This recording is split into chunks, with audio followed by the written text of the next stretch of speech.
The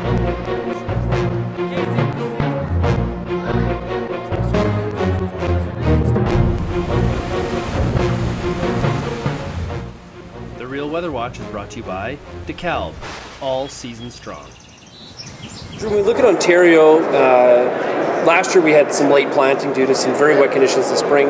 What are you looking at right now for spring for the southern part of Ontario? I think it's going to be a different year this year. I think we're not going to have to deal nearly as much with the excess moisture. In fact, that's going to be true really everywhere across the prairies and in eastern Canada as well. There will be a colder bias, though, most definitely playing out for a while in the spring over there. So we may be a little slow getting in just because of that, but not because of a moisture abundance or situation. But we may be a little slow getting those crops to develop initially. Later on down the road, though, I think there'll be some really good timely precipitation in Ontario, and temperatures are going to be fairly seasonable. Maybe a slight cooler bias in the summer, but nothing extremely hot that I can see at the moment. So it should turn out to be a really decent growing season, I think, for Ontario and Quebec for that matter.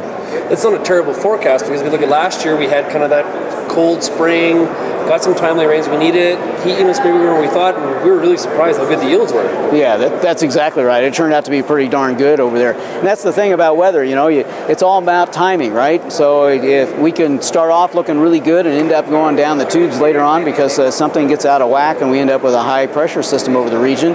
Other years we start off really crummy like that and turn out to be a much better scenario. So it is a day-by-day thing, unfortunately, but the forecast trends that we're looking at right now certainly are supporting a favorable production year coming up. Most of the trouble is going to be in the prairies, the southeastern prairies, and down into the heart of the U.S., Midwest. Those will be the areas that have the biggest problem this year.